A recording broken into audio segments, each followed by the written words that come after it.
ನೀವು ನೋಡ್ತಾ ಇದ್ದೀರಾ ರಿಪಬ್ಲಿಕ್ ಕನ್ನಡ. ಏನ್ ನಿಮ್ ಪ್ರಾಬ್ಲಮ್ ಕಾರ್ಯಕ್ರಮ. ನಾನು ಅಶ್ವಥ್. ವೀಕ್ಷಕರೇ, ಇದು ಬಿಡದಿ ಟೌನ್ಶಿಪ್ ವಿಚಾರವಾಗಿ ರೈತರ ಧ್ವನಿಯಾಗಿ ರಿಪಬ್ಲಿಕ್ ಕನ್ನಡ ಮೊಟ್ಟ ಮೊದಲ ಬಾರಿಗೆ ಯಾರೆಲ್ಲ ಇಲ್ಲಿರೋರು ರೈತರಲ್ಲ, ಇದು ಭೂಮಿ ಬರಡು ಭೂಮಿ ಅಂತ ಸ್ಟೇಟ್ಮೆಂಟ್ ಅನ್ನ ಕೊಟ್ಟಾಗ ನೇರವಾಗಿ ಅವರಿರುವಂತ ಜಾಗಕ್ಕೆ ಹೋಗಿ ಹಳ್ಳಿಗೂ ಹೋಗಿ ಆ ಗ್ರೀನರಿಯನ್ನ ತೋರಿಸಿದ್ದು ಮೊಟ್ಟ ಮೊದಲಿಗೆ ಅದು ರಿಪಬ್ಲಿಕ್ ಕನ್ನಡ ಮಾತ್ರ. ಇವತ್ತು ಇದು ಎಲ್ಲಿವರೆಗೂ ಬಂದು ಮುಟ್ಟಿದೆ ನಾವು ಮಾಡಿದಂತ ಕಾರ್ಯ ಅಂತಂದ್ರೆ, ಇವತ್ತು ಪಾದಯಾತ್ರೆವರೆಗೂ ಬಂದು ಮುಟ್ಟಿದೆ. ಆಯ್ತಾ, ಇವತ್ತು ಜೆಡಿಎಸ್ ಮತ್ತು ಬಿಜೆಪಿ ನೇತೃತ್ವದಲ್ಲಿ ಪಾದಯಾತ್ರೆ ಇದೆ. ರೈತರು ಸುಮಾರು 500 ದಿನಗಳಕ್ಕೂ ಹೆಚ್ಚಿನ ಕಾಲ ಹೋರಾಟವನ್ನ ಮಾಡಿಕೊಂಡು ಬಂದಿದ್ದಾರೆ. ಆ ಹೋರಾಟದ ಉದ್ದೇಶ ಇವತ್ತಿಗೂ ಕೂಡ ಹಾಗೆ ಇದೆ. ಯಾವುದೂ ಕೂಡ ಒಂದು ಸಣ್ಣ ಪುಟ್ಟ ಆಲೋಚನೆಯೂ ಕೂಡ ಬದಲಾಗಿಲ್ಲ. ಒಂದಲ್ಲ, 1 ಎಕರೆಗೆ 10 ಕೋಟಿ ಅಲ್ಲ, 20 ಕೋಟಿ ಕೊಟ್ಟರು ನಾವು ಭೂಮಿ ಕೊಡಲ್ಲ, ಪ್ರಾಣ ಬಿಡ್ತೀವಿ ಹೊರತು ಭೂಮಿ ಕೊಡಲ್ಲ ಅನ್ನೋ ಲೆಕ್ಕಾಚಾರಕ್ಕೆ ಬಂದು ನಿಂತಿದ್ದಾರೆ. ಬನ್ನಿ, ಬೇರೆ ಬೇರೆ ಭಾಗಗಳಿಂದ ಕೂಡ ಬಂದಿದ್ದಾರೆ ರೈತರು. ಅವ್ರನ್ನೆಲ್ಲರನ್ನೂ ಕೂಡ ಮಾತನಾಡಿಸೋಣ.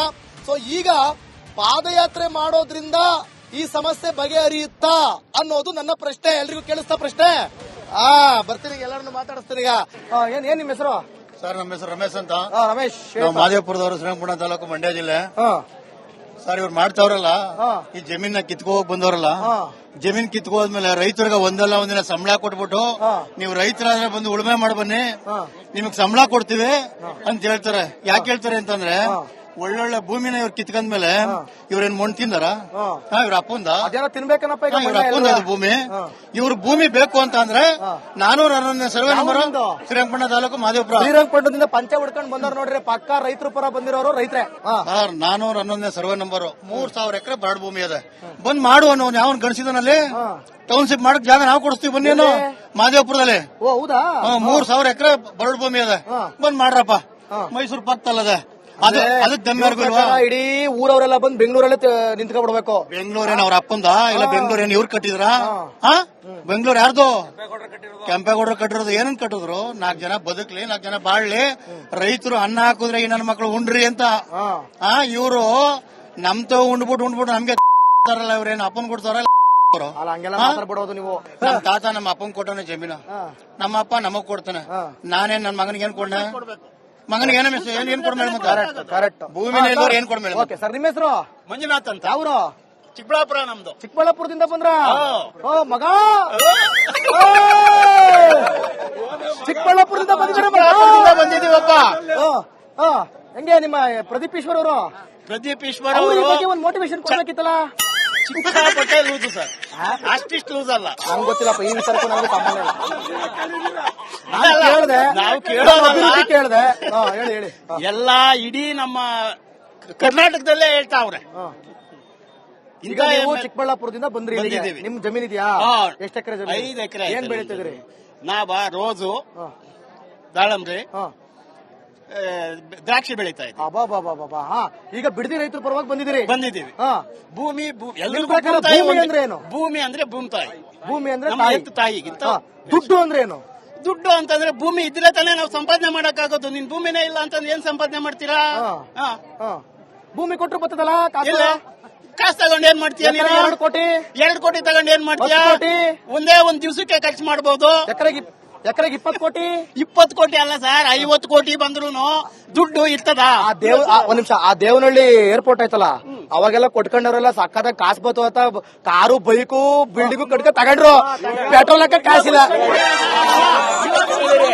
ಕರೆಕ್ಟ್ ಆಗಿ ಹೇಳಿದ್ರ 100%. ಇದು ಹೇಳಿರಲ್ಲ, ಇದೇ ಪರಿಸ್ಥಿತಿ ನೆಕ್ಸ್ಟ್ ಇಲ್ಲೂ ಆಗುತ್ತೆ.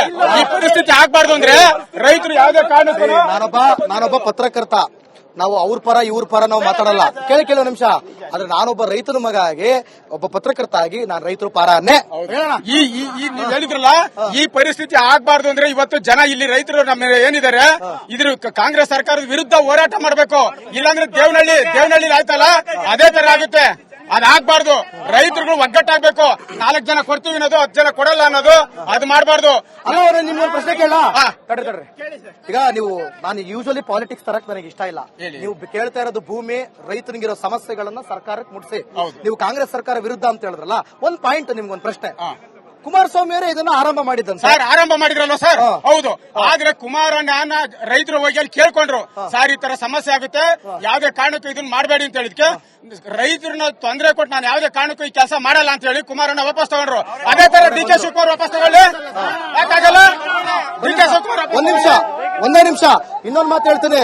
ಈಗ ಅವರೆಲ್ಲ ಹೇಳ್ತಿದಾರಲ್ವಾ, ಇರಿ ಹೋಗ್ಲಿ ಇರಿ ಅವರು. ನೋಡಿ ಕುಮಾರಸ್ವಾಮಿ ಅವರು ಕೂಡ ಬಂದ್ರು ಅಂತ ಕಾಣುತ್ತೆ, ಬಹುತೇಕ ಅವರೇ.